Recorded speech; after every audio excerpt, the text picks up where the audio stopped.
Good day everyone, my name is Nikita and today me and my partner Shafitri will present about the SPS agreement. The introduction. So the agreement on the application of sanitary and phytosanitary measures, which is the SPS agreement, entered into force with the establishment of the WTO on 1st January 1995. It concerns the application of food safety and animal and plant health regulations. The first section of the presentation will present the basic structure of WTO agreement. The second looks at the key features of the SPS agreement. The third addresses a number of frequently asked questions. And the fourth is the legal text of the agreement.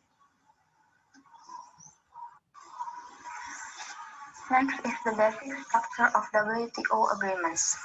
Broadly speaking, the WTO agreements for the two largest areas of trade, goods and services, share a common three-part outline, even though the detail is sometimes quite different.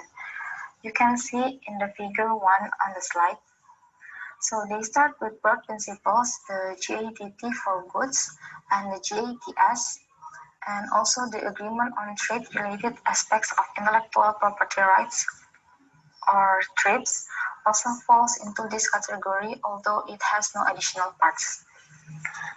Then come additional agreements and annexes dealing with the special requirements of specific sectors or issues, which you can also read on the slide. Finally, there are detailed and lengthy schedules or lists of commitments made by individual countries, allowing specific foreign products or services providers access to their markets. For GATT, these take the form of binding commitments on tariffs for goods in general and combinations of tariffs and quota for some agricultural goods. The next section is an overview to the SPS agreement. The SPS agreement sets out the basic rules for food safety and animal and plant health requirements. It allows countries to set their own standards. However, it also specifies the regulation must be based on scientific findings and should be applied only to the extent that they are necessary to protect human, animal, or plant life or health. They should not unjustifiably discriminate between countries where similar conditions exist. WTO member countries are encouraged to use the standards developed by the relevant international bodies whenever they exist. However, members may use measures which result in higher levels of health protections, so long as their measures are based on an appropriate assessment of risk and the approach is consistent, not arbitrary. We go to is SPS agreement protection or protectionism? All governments accept the fact that some trade restrictions may be necessary to ensure food safety and animal and plant health protections.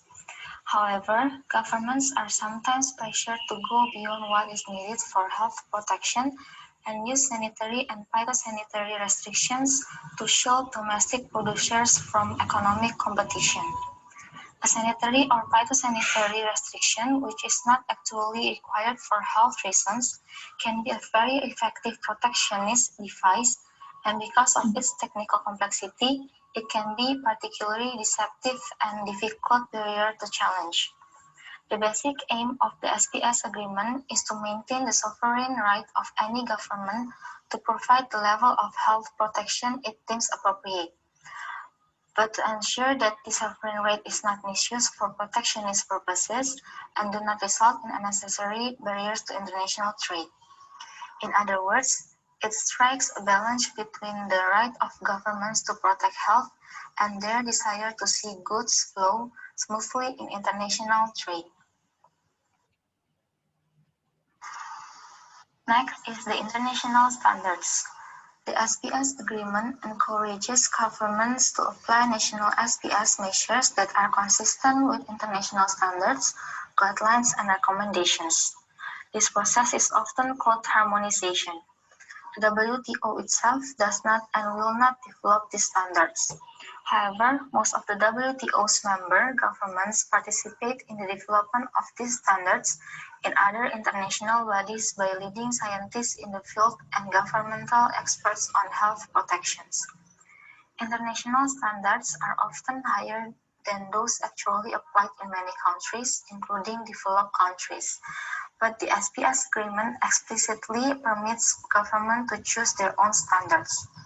However, if the national requirements result in a greater restriction of trade, a country may be asked by its trading partners to provide scientific justification demonstrating that the relevant international standard would not achieve the level of health protections the country considers appropriate.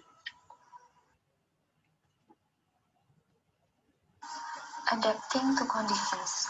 Due to differences in climate, existing pests or disease, or food safety conditions, it is not always appropriate to impose the same sanitary and phytosanitary requirements on food, animal, or plant products coming from different countries. Therefore, sanitary and phytosanitary measures sometimes vary, depending on the health situations in the country of origin or destination of the food, animal, or plant product concerned. This is taken into account in the SPS agreement. Governments should also recognize pest and disease-free areas which may not correspond to political boundaries and adapt their requirements so that they are appropriate for products from these areas, an approach known as regionalization.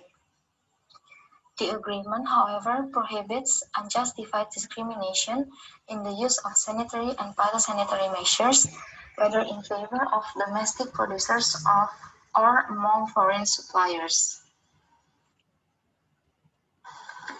Next is transparency. The SPS agreement makes sanitary and phytosanitary measures more transparent.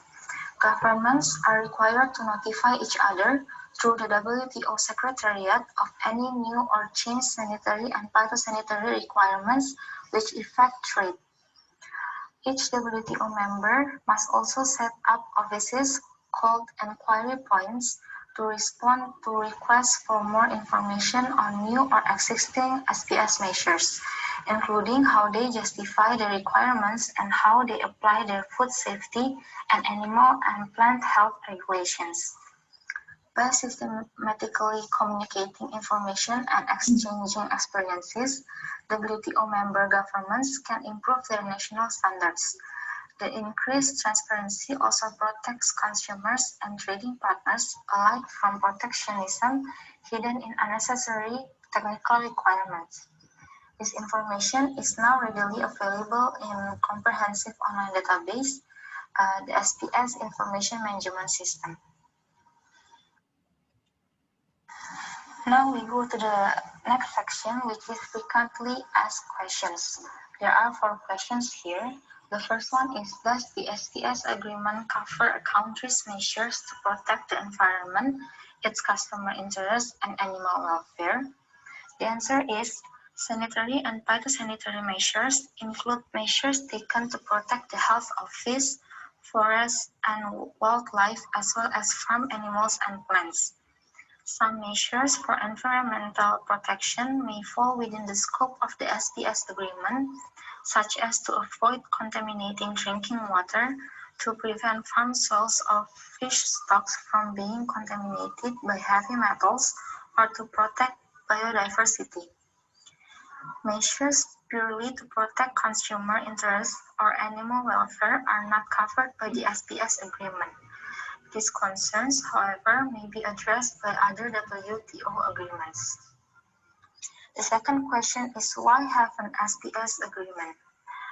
Because sanitary and phytosanitary measures can so effectively restrict trade, WTO member governments want to have clear rules on how they can be used.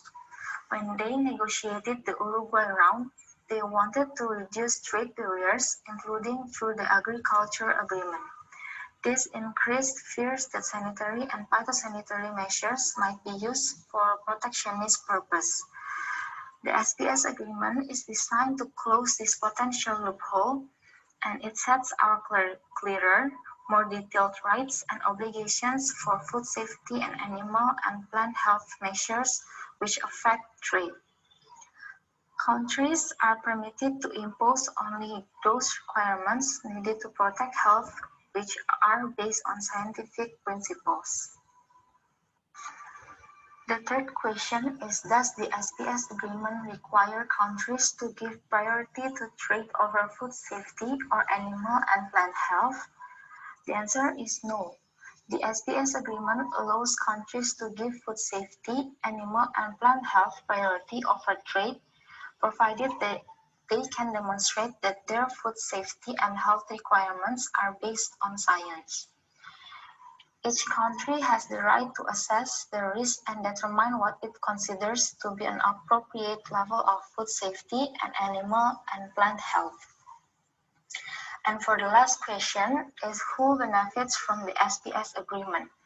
Does it benefit developing countries? And the answer is, consumers in all countries benefit.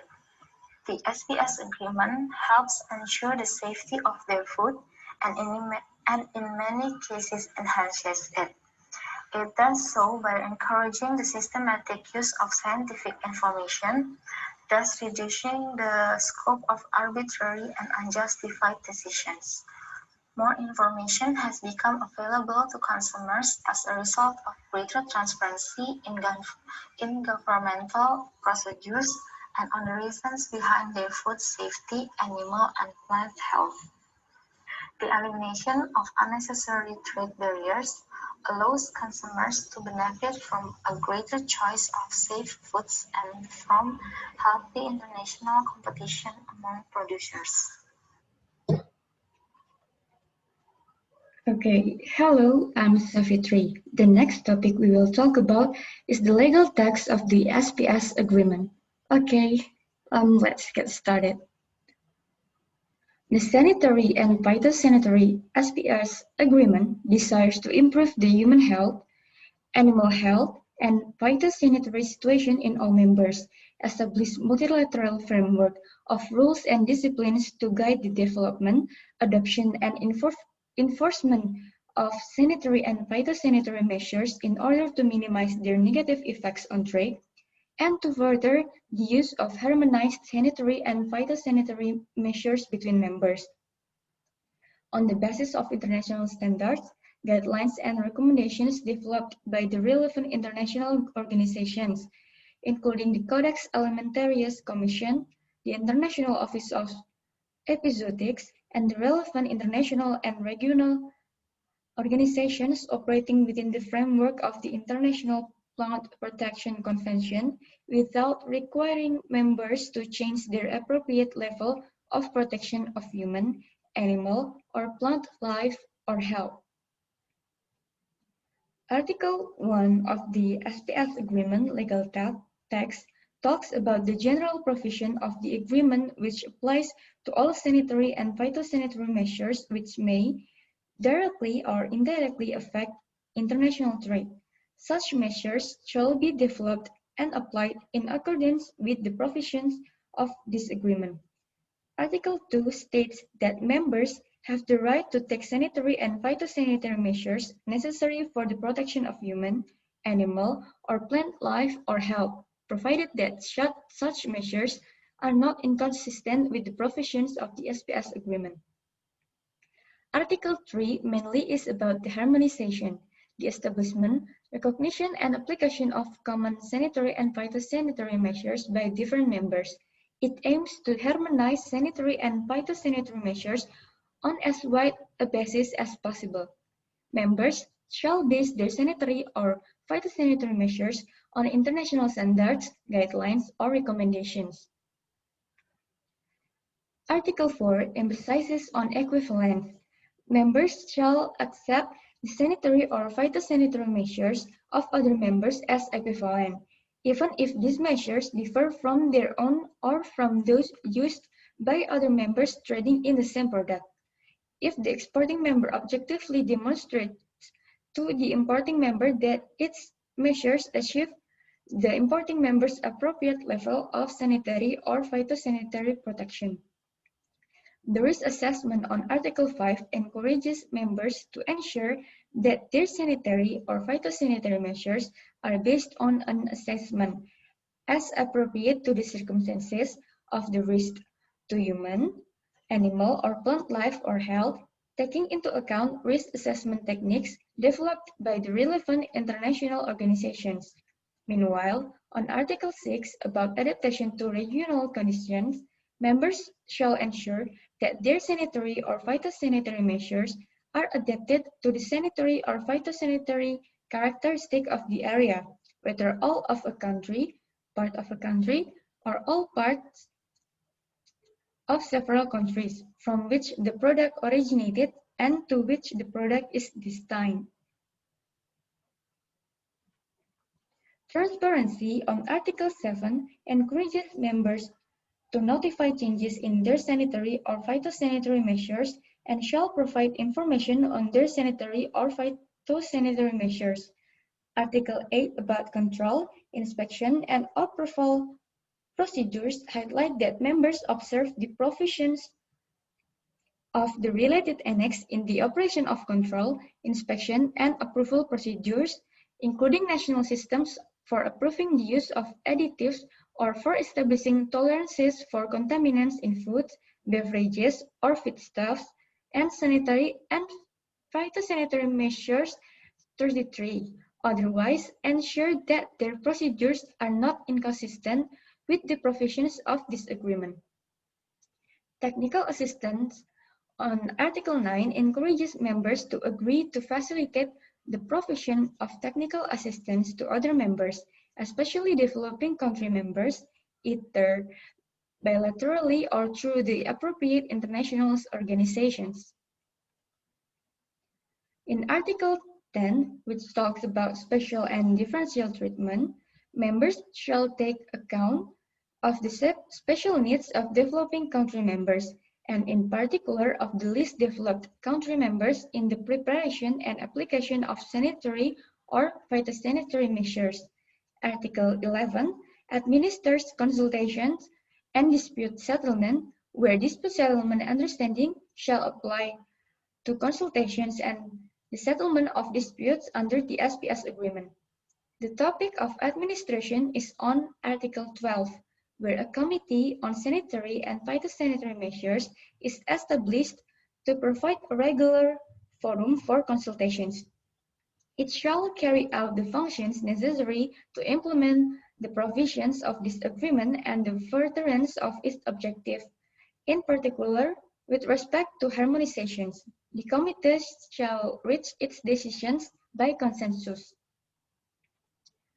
The implementation in Article 13 states that members are fully responsible under the SPS agreement for the observance of all obligations set forth herein, while the final provisions in Article 14 states that the least developed country members may delay applications of the provisions of the SPS agreement for a period of 5 years following the date of entry into force of the WTO agreement with respect to their sanitary or phytosanitary measures affecting importation or imported products. So that's all about the sanitary and phytosanitary agreement. Thank you.